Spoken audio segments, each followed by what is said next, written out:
Hi guys, ngayong araw ay ipapasyal natin si Eric at sobrang saya nga niya dahil siya ay pupunta sa Jollibee. Tara guys, samahan niyo kami.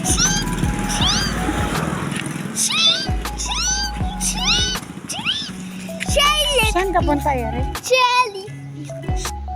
Gustong gusto niya, nakikita niya yung sarili niya sa camera.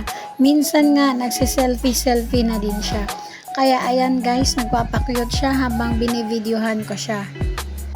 Papunta na nga kami dyan sa Gaisano, dito sa aming probinsya. Iisa lang ang mall, Gaisano lang. At sa loob nun, mayroong Jollibee branch. Wala kasi kaming motor dito o sasakyan, kaya magko-commute lang kami papunta doon sa mall. Bago kami makarating ng mall, dadaan kami ng diversion road. Napakaganda nga dito kasi walang traffic at presko ang hangin habang ikaw ay nagko-commute at nakasakay sa tricycle. At hindi naman mahirap mag-commute dito sa amin kasi dito nga sa probinsya ay wala namang traffic, kaya mabilis kaming makakarating dun sa Gaisano Grand Mall Katarman. Eto na nga at nakarating kami agad. Hindi naman kasi traffic kaya hindi hassle ang pag-commute dito sa probinsya. Isang sakay lang, 15 pesos, tapos makakarating ka na dun sa paroroonan mo nang hindi ka stress. Kaya yun yung binabalik-balikan mo dito talaga sa probinsya, yung walang traffic, tapos presko pa yung hangin. And eto nga naman, balikan natin si Eric. Napakasaya niya kasi excited na siyang pumasok sa Jollibee. Ewan ko nga ba, mga bata mahilig kumain sa Jollibee.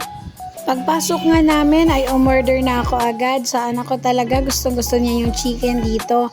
And pagkatapos nun, hindi ko na nakunan ng video yung habang kumakain kami kasi mga gutom na kami. Kaya naman eto guys, busog na kami dyan. And yung anak ko naman si Eric, niyayakap niya yung ice cream, ayaw niyang maagawan. Di naman namin siya aagawan eh. Pero gustong gusto niya dito yung chicken at saka yung ice cream sa Jollibee. Kaya naman baka next time makita nyo na si Eric nasa commercial na ng Jollibee. Joke lang. So, umakyat muna kami sa second floor.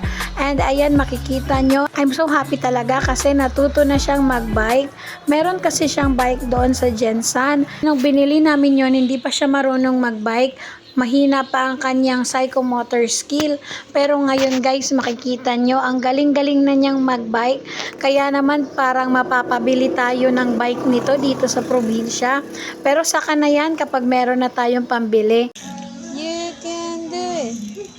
You can do it. You can do it. You can do it. You can do it. You can do it, Eric. You can do it. I'm so happy for you, anak. What? Let me do.